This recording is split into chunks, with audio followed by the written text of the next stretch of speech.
Hello छात्रों, कैसे हैं आप सब। उम्मीद है आप सब बहुत अच्छे होंगे। छात्रों, बहुत सारे विद्यार्थियों की मांग पर हम आज एक नए सीरीज के साथ उपस्थित हुए हैं। पिछले बार हमने पॉलिटी का फुल क्लास वीडियो शुरू किया था, जिसमें पॉलिटिकल साइंस की शुरुआत, परिभाषा, जनक से लेकर के संविधान कब कैसे बना, किन के द्वारा बनाया गया, संविधान के बाहर की चीज़ें, संविधान के अंदर की चीज़ें, सारी चीज़ें हमने डिस्कस की कई सारे लेक्चर्स में। उसके बाद में पहला जो चैप्टर है पॉलिटी का भाग 1 संविधान का, जो कि संघ और उसके राज्य क्षेत्र हैं, वह भाग 2 जिसमें नागरिकता का वर्णन है। ये सारी चीज़ें हमने सीरीज बाई कई सारे लेक्चर्स के बाद एक सीक्वेंस के रूप में हमने एक प्लेलिस्ट पर उस सारे वीडियो को डाला है। अब पॉलिटिकल साइंस का दूसरा वीडियो भी आने वाला है, अगला वीडियो, जिसमें हम लोग ये देखने वाले हैं पॉलिटिकल साइंस का भाग 3, जिसमें मौलिक अधिकार की चर्चा है और फंडामेंटल राइट्स की चर्चा है, जिसमें अनुच्छेद वाइज हम लोग देखेंगे किस अनुच्छेद में कौन सी बात कही गई है, अभी कितने मौलिक अधिकार हैं, कितने ख़त्म कर दिए गए, वो सारी चीज़ें। लेकिन आज का जो वीडियो होने वाला है उससे थोड़ा हटकर एक अलग वीडियो होने वाला है।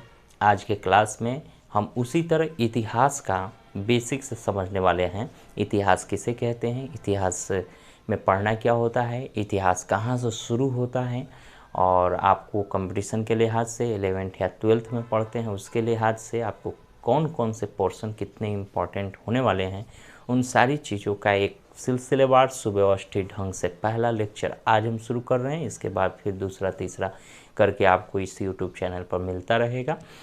तो इस बहुत ही इन्फॉर्मेटिव और ज्ञानवर्धक जानकारी को लगातार प्राप्त करते रहने के लिए आपको ज़रूरी है कि चैनल को सब्सक्राइब करना होगा, और ये वीडियो आपको अच्छा लग रहा हो तो लाइक शेयर ज़रूर करें और अपनी राय कमेंट बॉक्स में ज़रूर दें।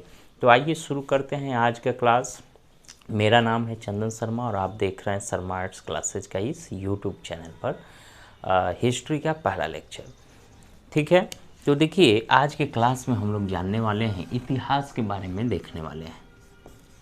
हिस्ट्री क्या है, कैसे हैं, ठीक है, दिख रहा होगा इतिहास, इसमें हम देखेंगे इतिहास के बारे में। ठीक है, इतिहास के बारे में दिख रहा है बोर्ड पर, ठीक है, फ्रेश है। आगे देखते हैं इतिहास जो है ना इसमें हम लोग क्या क्या देखने वाले हैं। सबसे पहले तो इसमें देखेंगे क्या है, यानी इतिहास है क्या, ये समझेंगे। इतिहास में क्या है, में क्या है यह समझेंगे, में क्या है। उसके बाद में हम लोग और इससे आगे कुछ और भी चीज़ें जानेंगे, जैसे इतिहास के जनक कौन हैं, इसके बारे में, अन्य चीज़ों के बारे में भी जानेंगे। ठीक है, तो बहुत सारी चीज़ें हम लोग जानने वाले हैं, बने रहिए हमारे साथ। सबसे पहला इतिहास किसे कहते हैं, इसकी परिभाषा देखिए। इसको लेकर के बहुत सारे विद्यार्थियों का ये क्वेश्चन आता है पूछने पर, इतिहास किसे कहते हैं, तो बच्चा सीधा कहता है इति जोड़ हास। इति का मतलब बीती हुई और हास का मतलब कहानी, यानी बीती हुई कहानी बताता है, जो कि कुछ हद तक सही है। तो ये तो पहली परिभाषा हुई। लेकिन दूसरा जो शाब्दिक अर्थ इसका है वह है इति जोड़ ह जोड़ आस। ठीक है, तो इति का भी मतलब क्या होता है, बीती हुई। ठीक है, लेकिन यहाँ पर इति का अर्थ ऐसा नहीं होगा। ह आस ये 3 शब्दों से मिलकर बना हुआ है, इसका अर्थ हुआ ऐसा ही था। इति माने ऐसा, ह का मतलब ही, और आस का मतलब था। आस धातु होता है, ठीक है, संस्कृत में अस्ति अस्ता संति वाला में, तो उस आस माने था होता है। ठीक है, ऐसा ही था, इतिहास का मतलब ऐसा ही था। लेकिन इसकी परिभाषा क्या है, ये तो शाब्दिक अर्थ हो गया। परिभाषा इसका ये है कि विगत काल की महत्वपूर्ण घटना, विगत काल की महत्वपूर्ण, विगत काल की, बोर्ड पर दिख रहा होगा, विगत काल की महत्वपूर्ण घटनाओं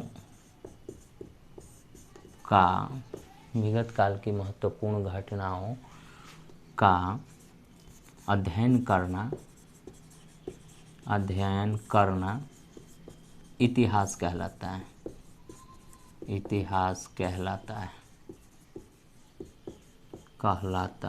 खूब गौर से समझिएगा इसको ध्यान से कि देखिए परिभाषा क्या है इतिहास की कि विगत काल की महत्वपूर्ण घटना। विगत का मतलब बीता हुआ, काल का मतलब समय। वह समय जो बीत गया हो उसे हम बीता काल कहते हैं। ये बीता हुआ काल 1 दिन भी हो सकता है, 100 दिन भी हो सकता है, 100 बरस भी हो सकता है, 1000 वर्ष भी हो सकता है, या 1 करोड़ वर्ष भी हो सकता है। 1 करोड़ वर्ष भी हो सकता है। उस सारी घटना जो बीत चुकी हो, जो आज से पहले समाप्त हो चुकी हो घटना, उन घटनाओं का अध्ययन इतिहास कहलाता है। लेकिन कैसी घटना? बहुत सारी घटनाएं घटती है प्रतिदिन, हर क्षण, हर पल, हर जगह कुछ न कुछ घटनाएं घटती हैं। लेकिन वैसी घटना जो महत्वपूर्ण हो, जो आज के टाइम के हिसाब से शासन व्यवस्था, मनुष्य प्रजाति, ये सब माने बहुत सारी चीज़ों के आधार पर अगर देखा जाए तो महत्वपूर्ण घटनाओं का ही अध्ययन करना इतिहास कहलाता है। मतलब साधारण घटनाएं घटी जिसका उद्देश्य और जिसका महत्व आज की डेट में कुछ भी नहीं है, तो उनका अध्ययन इतिहास में नहीं किया जाता है, बल्कि ऐसी घटनाओं का अध्ययन किया जाता है जो महत्वपूर्ण हो, जिसका प्रभाव आज के वर्तमान पर, आने वाले भविष्य पर पड़ता हो। तो ऐसी घटनाओं का अध्ययन करना इतिहास कहलाता है। ये क्लियर होंगी आपको चीज़ें। आगे देखते हैं इतिहास के जो जनक हैं कौन हैं। तो जनक को लेकर के यहाँ पर जो बताया जाता है, हेरोडोटस को माना जाता है। हेरोडोटस इतिहास के जनक कौन थे? हेरोडोटस। इन्होंने 5वीं शताब्दी ईस्वी पूर्व, 5वीं सदी बीसी, बीसी का मतलब बिफोर क्राइस्ट, ईसा मसीह के जन्म के पहले। जैसे कि ये जो कैलेंडर है, आज जितना भी तारीख है, ठीक है, आज 1 जुलाई है, 1 जुलाई, तो 1 जुलाई 2023 चल रहा है, ठीक है। तो ये किस कैलेंडर के मुताबिक है? ग्रेगोरियन कैलेंडर के मुताबिक है। यानी 0 ईस्वी से पहले की घटना को बीसी कहते हैं, और 0 ईस्वी के बाद की घटना को हम एडी कहते हैं, एनो डोमिनी। इसको ईस्वी कहा जाता है और बीसी को हम ईस्वी पूर्व कहते हैं, ठीक है। तो ये ध्यान रखने योग्य बातें हैं।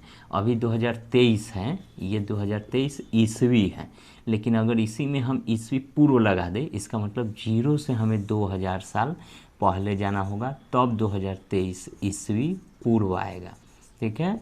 तो ये बात समझ में आ रही होंगी। जब से ये कैलेंडर चलना शुरू हुआ, वो 0 ईस्वी से चलना शुरू हुआ, 0 ईस्वी में ही ईसा मसीह का जन्म हुआ, तब से इस ग्रेगोरियन कैलेंडर को पूरी दुनिया ने अपनाया, भारत ने भी इसी कैलेंडर को अपनाया है। तो 5वीं सदी ईस्वी पूर्व में हेरोडोटस नाम के एक विद्वान थे, जो कि यूनान देश के रहने वाले थे। उन्होंने ही एक पुस्तक लिखी थी, हिस्टोरिका। कौन सी पुस्तक थी? हिस्टोरिका। इसी पुस्तक में उन्होंने विगत काल की घटनाओं का, यानी बीती हुई घटना का, विगत काल की घटना का, बीती घटना का, विगत काल की घटना का वर्णन किया था। क्योंकि विगत काल की घटना का वर्णन करने वाली कोई भी ऐसी पुस्तक इतना ईस्वी से पहले की कोई आज तक उपलब्ध हुई ही नहीं है। सबसे पहले यही एक पुस्तक मिली जो विगत काल की घटनाओं को एक सीक्वेंस के हिसाब से, काल, घटना, समय के हिसाब से प्रेजेंट करता है, मतलब प्रस्तुत करता है। इसीलिए सारे इतिहासकारों ने, सारे विद्वानों ने हेरोडोटस को हमारे इतिहास के जनक मान लिया गया, हिस्टोरिकल, ठीक है। ये यूनान देश के रहने वाले थे। अब इसमें हम लोग को ये समझना है कि इतिहास और हिस्ट्री, यहाँ 2 शब्द लिखे हैं। हिस्ट्री, देखिए हिस्ट्री जो है एक अलग चीज़ है और इतिहास अलग चीज़ है। जब इसके बारीकी में जब जाएंगे, इतिहास किसे कहते हैं और हिस्ट्री कैसे कहते हैं, तो आपको बहुत बड़ा गैप दिखेगा। लेकिन हाँ, हिस्ट्री से मिलता जुलता वैसा शब्द जो इसके बहुत करीब हो, तो वो शब्द इतिहास है। जनरली हम लोग मान लेते हैं कि हिस्ट्री को हिंदी में इतिहास कहते हैं, लेकिन एग्जैक्ट इसका जो अर्थ निकलता है वो एकदम हूबहू इसका अर्थ नहीं निकलता है। तो थोड़ा इतिहास और हिस्ट्री में एक गैप है। अब वो कौन सा गैप है समझेंगे हम। इतिहास का मतलब विगत काल की घटनाओं का अध्ययन करना इतिहास कहलाता है, लेकिन हिस्ट्री में जब जाएंगे तो इसमें 3 चीज़ें समझना पड़ेगा। यानी वो घटना, लोग, जो घटना के लिए जो लोग जिम्मेदार हैं, और एक तीसरा समय। यानी ये घटना, ये लोग, ये किस समय थे, कितनी शताब्दी कितना में थे, ये तीनों चीज़ों का एक सुव्यवस्थित मेल जब बन जाता है तब हिस्ट्री कहलाता है। ठीक है। लेकिन इतिहास में क्या है, दो चीज़ें हैं। एक है घटना, कौन सी घटना है, और घटना के लिए उत्तरदायी लोग कौन से हैं। बस ये टाइम जो है, ये समय जो है, हिस्ट्री में समय अतिरिक्त आता है, इतिहास में समय नहीं। हालांकि इसमें भी हम लोग समय के बारे में सब चीज़ जानते ही हैं, कौन सी घटना में कैसे लोगों का मतलब प्रभाव था और किस समय में ये घटना घटित हुई, इन सारी चीज़ों को जानते ही हैं निश्चित तौर से। फिर भी हिस्ट्री के जब आप उसके करीब जाएंगे तो ये तीन चीज़ें आपको मिलेंगी, और इतिहास के अंदर ये तीन चीज़ें मिलती हैं। मतलब हिस्ट्री और इतिहास के बीच में समय का गैप है। हमारे इतिहास में बस घटना और लोगों का जिक्र मिलेगा ज़्यादातर, हालांकि एक समय के बाद से आपको टाइम भी मिलना शुरू हो जाएगा। लेकिन हिस्ट्री जब पढ़ेंगे, यानी यूनानी लैंग्वेज में या पश्चिमी हिस्ट्री को, तो उसमें घटना, लोग और समय के बारे में भी विधिवत वर्णन मिलेगा। तो हालांकि मिले भी क्यों नहीं, क्योंकि उनका इतिहास है भी कितना साल पुराना, बहुत ज़्यादा पुराना है नहीं, थोड़े दिन पहले का है। तो उन्हीं सब चीज़ों को एक क्रम से सजा दिया गया है।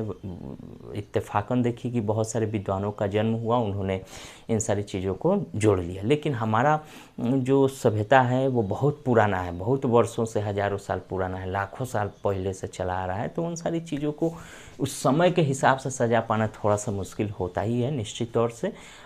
दूसरी बात कि भारत बहुत सारे देशों के का गुलाम भी रहा है, भारत पर आतताइयों का एक लंबा कालक्रम भी रहा है, जिसकी वजह से यहाँ बड़े बड़े राइटर्स, लेखक और इतने अच्छे ढंग से उसको प्रस्तुत करने वाले बड़े से बड़े विद्वानों का अभाव रहा है। हालांकि पूरी तरह अभाव नहीं रहा है, बहुत सारे लोग उस युग में भी अच्छे कर गए हैं, लेकिन फिर भी। तो ये इतिहास के बारे में हो गया। इतिहास हम लोग पढ़ते क्यों हैं, यह आवश्यक क्यों है, समझिए ध्यान से। देखिए इतिहास की आवश्यकता क्यों है, क्या ज़रूरी है। बीती हुई घटना जो है बीत गया, बात ख़त्म हो गया, अब उसको रटने से, पढ़ने से कोई फ़ायदा तो है नहीं, लेकिन है बहुत फ़ायदा है, बहुत आवश्यक है। देखिए आज का हमारा वर्तमान कैसा होगा, ये बहुत हद तक निर्भर करता है कि कल हमारा कैसा था। आने वाला हमारा भविष्य कैसा होगा, इसके लिए दो चीज़ें निर्भर करती है कि आज हमारा कैसा है और पीछे जो बीत गया वो कल कैसा है। मतलब इतिहास का अध्ययन हम इसलिए भी करते हैं कि हमारा वर्तमान सही हो सके और हमारे भविष्य का मार्ग प्रशस्त हो सके, इसलिए इतिहास का अध्ययन किया जाता है। अगर ये दोनों चीज़ों की आवश्यकता हमें ना रहती तो शायद इतिहास का अध्ययन किया ही नहीं जाता। इतिहास के अध्ययन करने से हमें पिछले काल में, विगत काल में जो हमसे गलतियां हुई थी, उन गलतियों से हम शिक्षा लेते हैं कि कहाँ हमसे चूक हो गई थी, कौन सी त्रुटि हो गई थी, उसे हम आज सुधार करते हैं और एक नए ढंग से फिर आगे बढ़ने की चेतना हम अपने अंदर लाते हैं। ये हमें इतिहास सिखाता है। आपने वो सुना नहीं होगा, हमेशा कहावत, इतिहास से सीख लो। यानी इतिहास से सीख लो कि जो बात बीत गई उसे शिक्षा ले लो कि उसे पुनः दोहराओ नहीं तो वही हश्र होगा जो पहले कभी हुआ था। इतिहास ही बन जाओगे, इतिहास नहीं बना पाओगे। इसलिए इतिहास का अध्ययन बहुत आवश्यक है। हमारे वर्तमान को भी ठीक करता है ये इतिहास, और आने वाले भविष्य के लिए मार्ग प्रशस्त करता है। इतिहास का अध्ययन इसलिए बहुत आवश्यक है। दूसरी चीज़ें आवश्यकता क्यों है और इसे पढ़ते क्यों हैं, क्यों पढ़ते हैं, तो इसके पीछे की भी कई वजह हैं। पहला वजह, तीसरा, चौथा, कई वजह हैं। पहला तो इसलिए भी पढ़ते हैं कि कोई भी व्यक्ति जो भारतीय हैं, चाहे जो भी एक पढ़ा लिखा एक जेन्युइन जिम्मेदार व्यक्ति है, तो हमारे देश में कौन सी घटना कब घटी थी, उसका क्या प्रभाव हुआ, ये जानना बहुत ज़रूरी है। दूसरा, अगर हम स्टूडेंट हैं, अपने क्लास में हिस्ट्री लिए हैं सब्जेक्ट के तौर पर किसी भी क्लास में, तो उसका एक सिलेबस को समझना भी ज़रूरी, इसलिए भी इतिहास पढ़ते हैं। अगर आपने इतिहास कभी भी एकेडमिक रूप से नहीं पढ़ा, साइंस के अपना विद्यार्थी रहा, आईएससी बीएससी किया, फिर भी आपको हिस्ट्री पढ़ना ज़रूरी है, क्योंकि आप भारत के एक नागरिक हैं, जिम्मेदार, और विगत काल में हुई घटनाओं का अध्ययन आप बेहतरीन रूप से ना कीजिए चलेगा, लेकिन हम महत्वपूर्ण चीज़ों को समझना और हमारे पास्ट को नहीं समझेंगे जब तक वर्तमान को कैसे देख और समझ पाएंगे, इसलिए भी ज़रूरी हो जाता है। और जो बच्चे कंपटीशन की तैयारी कर रहे हैं, railway, banking, SSC, PCS, UPSC, जो भी चीज़ें की तैयारी कर रहे हैं, तो उनके लिए इतिहास सबसे इम्पोर्टेंट सब्जेक्ट है, क्योंकि इतिहास के अलावा बहुत सारी चीज़ों का भी इम्पोर्टेंस है, लेकिन सबसे ज़्यादा अगर जीके जीएस में इम्पोर्टेंट कोई है तो वो इतिहास है। इतिहास से सबसे ज़्यादा क्वेश्चंस आते हैं किसी भी एग्ज़ाम में हो, तो इसलिए भी इतिहास ज़रूरी है। यानी कई मायनों में आपको इतिहास पढ़ना, समझना और बहुत ही समझना आवश्यक हो जाता है। तो चलिए इससे आगे हम बात करते हैं इतिहास के बारे में। ये तो हो गया इतिहास के बारे में, परिभाषा हमने देखा, शाब्दिक अर्थ देखा, जनक देखा, क्यों आवश्यक है, इसे क्यों पढ़ा जाता है, ठीक है। तो ये सारी चीज़ें आपको समझ में आ गई। अब हम लोग देखते हैं इतिहास में पढ़ा क्या जाता है। सबसे इम्पोर्टेंट कि इतिहास क्या है ये तो समझ में आ गया, क्यों आवश्यक है। अब इतिहास में पढ़ते क्या है, कहाँ से ये शुरू होता है, इसके बारे में हम लोग जानेंगे। थोड़ा सा वीडियो हम पॉज करते हैं, फिर हम शुरू करते हैं, ठीक है। इतिहास का अध्ययन एकदम शुरू से हम लोग शुरू करते हैं। सबसे पहले इतिहास में पढ़ना क्या है इसको देखते हैं। देखिए, विगत काल की वो सारी महत्वपूर्ण घटनाओं को इतिहास में पढ़ा जाता है जिसका प्रभाव आज के वर्तमान पर या आने वाले भविष्य पर पड़ सकता है, ठीक है। वो घटना चाहे छोटी हो या बड़ी हो, व्यक्ति के बारे में हो, देश दुनिया, भौगोलिक, राजनीतिक, सामाजिक या किसी भी प्रकार की घटनाएँ हैं, उन सभी चीज़ों का हम इतिहास में अध्ययन करते हैं। तो चलिए सबसे पहले इतिहास जो है इसको बांटते कितने प्रकार इसको समझ लेते हैं। देखिए, प्रकार को लेकर के तरह तरह की धारणाएं, बहुत सारे बच्चे कहते हैं इतिहास 3 भाग में बटा हुआ है। सबसे पहला प्राचीन इतिहास, ठीक है, प्राचीन इतिहास, इसको हिंदी में, इंग्लिश में इसको एंशिएंट हिस्ट्री कहा गया है, एंशिएंट हिस्ट्री, ठीक है। उसके बाद में है दूसरा मध्यकालीन इतिहास, मध्यकालीन इतिहास, मध्यकालीन इतिहास, इसको जो है हिंदी में कहा जाता है मेडाइवल, इंग्लिश में मेडाइवल हिस्ट्री, मेडाइवल हिस्ट्री, ठीक है, मेडाइवल हिस्ट्री। और उसके बाद में तीसरा जो हिस्ट्री होता है उसे हम आधुनिक इतिहास कहते हैं, आधुनिक इतिहास, ठीक है। इसमें हम लोग पढ़ते हैं मॉडर्न हिस्ट्री के बारे में, मॉडर्न हिस्ट्री, यानी 3 भागों में टाइम पीरियड के हिसाब से देखा जाए तो बहुत प्राचीन जो है, सबसे बहुत साल पहले की घटनाओं को प्राचीन इतिहास, बीच की घटनाएं जो बहुत प्राचीन ना हो, बहुत आधुनिक ना हो, उससे मध्यकालीन इतिहास, और जो घटनाएं जो अभी हाल फिलहाल की घटना हो, जो थोड़े दिन पहले घटित हुई थी, उसे हम आधुनिक इतिहास कहते हैं। ये तो काल के आधार पर बंटवारा हो गया, लेकिन यह बंटवारा बहुत सारे इतिहासकार नहीं मानते हैं कि क्यों नहीं मानते हैं कि प्राचीन इतिहास कहाँ से कहाँ तक इसका कोई बाउंड्री लाइन नहीं खींचा हुआ है, और मध्य प्राचीन कहाँ समाप्त होता है, कहाँ से मध्यकालीन शुरू होता है, इसका भी कोई रेखा तय नहीं है कि यहाँ से प्राचीन, यहाँ से मध्य। वैसी घटनाएं जो प्राचीन और मध्य के बीच की घटना हो उसको प्राचीन में भी पढ़ सकते हैं, और एक दिन बाद घटी तो मध्य में भी पढ़ सकते हैं। तो फिर ये वैज्ञानिक तरीके से बंटवारा नहीं दिखता है, इसीलिए काल के आधार पर जो बंटवारा किया गया है ये उतना वैज्ञानिक नहीं है। हालांकि मोस्ट किताबों में आपको ऐसे ही मिलेगा और बहुत सारे टीचर्स ऐसे ही पढ़ाएंगे, लेकिन हम आपको एक नया प्रकार यहाँ बताने चल रहे हैं जो ज़्यादा वैज्ञानिक है, सटीक है और ज़्यादा महत्वपूर्ण है। एग्ज़ाम की दृष्टि से भी इसे ही महत्वपूर्ण माना जाता है, ठीक है। तो देखिए, सबसे पहला जो इतिहास, इसको किस आधार पर बांटते हैं ये समझिए। तो लिखावट के आधार पर, लिखावट के आधार पर इतिहास को बांटा गया है, जो कि ज़्यादा ही वैज्ञानिक है। लिखावट के आधार पर इतिहास का बंटवारा किया गया है। जॉन ब्रूस नाम के एक विद्वान थे, जॉन ब्रूस, उन्होंने ही लिखावट के आधार पर इतिहास को बांटा है, ठीक है। तो ये बंटवारा ज़्यादा वैज्ञानिक, ज़्यादा सटीक है। सबसे पहला क्या है लिखावट के आधार पर, तो वो ऐसा इतिहास जिसको लिखावट के आधार पर सब में पहले नंबर पर रखते हैं, उसे प्राक इतिहास कहा गया, प्राक इतिहास, ठीक है। इसको इंग्लिश में प्री हिस्ट्री कहा जाता है, प्री हिस्ट्री, ठीक है। दूसरा होता है आद्य इतिहास।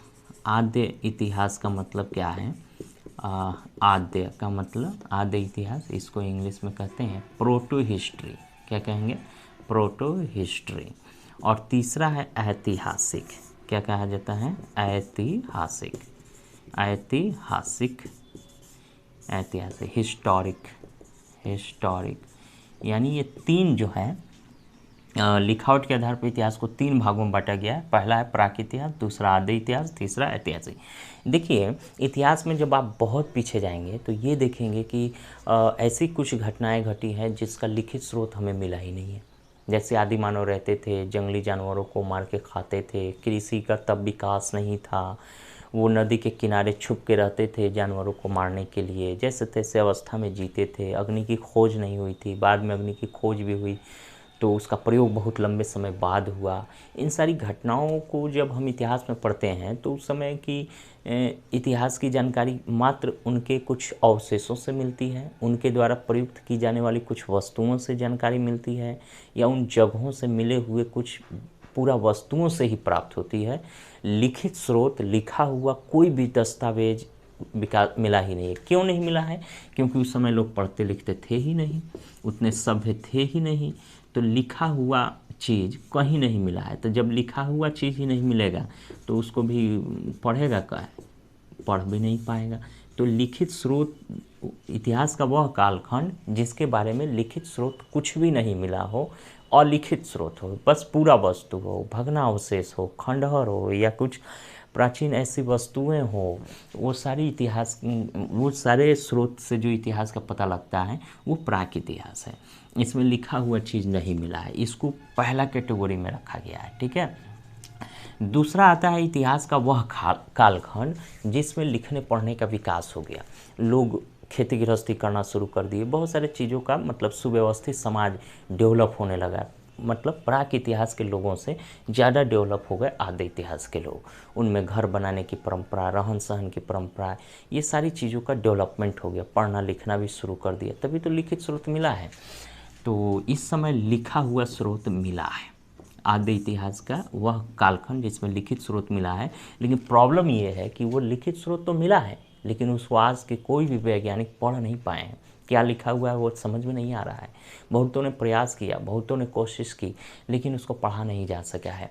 तो ये इतिहास का एक दूसरा कालखंड है जो लिखा हुआ चीज़ तो मिला है लेकिन उसको पढ़ा न जा सका है। वह इतिहास का कालखंड आदि इतिहास कहलाता है। ठीक है, समझ में आ रहा होगा। ये थोड़ा सा ज़्यादा वैज्ञानिक है वो, ठीक है, इसके मुकाबले। और तीसरा जो है आदि ऐतिहासिक, इसमें लिखा हुआ चीज़ भी मिला है और इसको पढ़ा भी जा सका है, इसमें कोई दिक्कत नहीं है।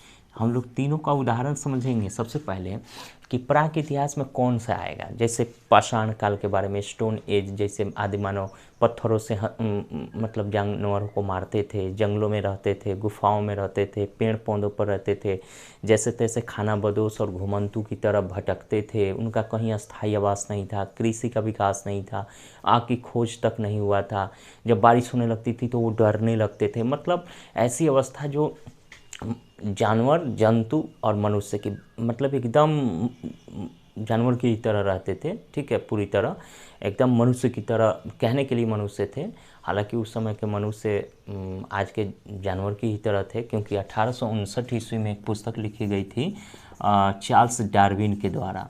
ठीक है, चार्ल्स डार्विन के द्वारा, on the origin of species, on the origin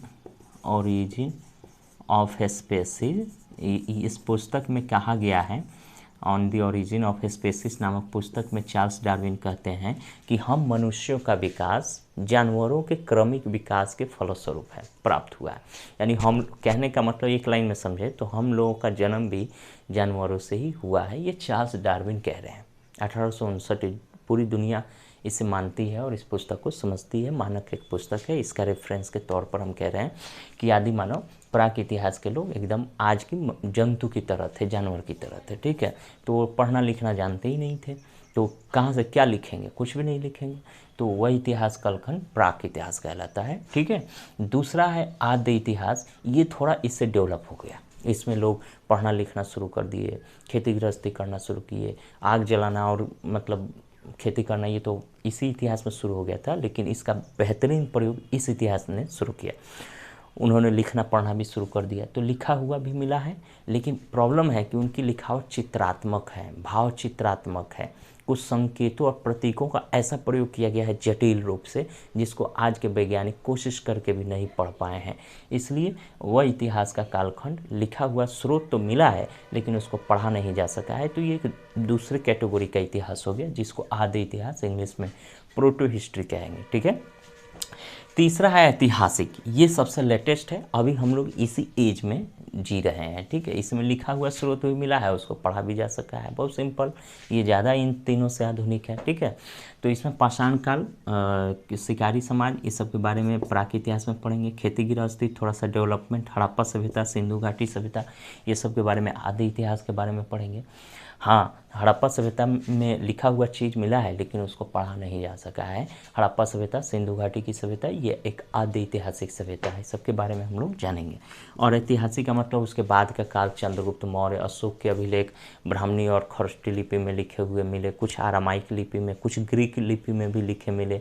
तो उसको पढ़ने की बहुत सारी कोशिश की गई, बहुत प्रयास किए गए लंबे, तब जाके सफलता मिली और उसको पढ़ा जा सका पूरी तरह। तो लिखा हुआ मिल रहा है, पढ़ा भी जा सका है। तो ये सारे कालखंड ऐतिहासिक। और उसके बाद के अभी के तो वर्तमान, ये तो भाई एकदम नए ही हैं। तो ये इतिहास के 3 कालखंडों में काल के आधार पर बांटिए या लिखावट के आधार पर बांटिए।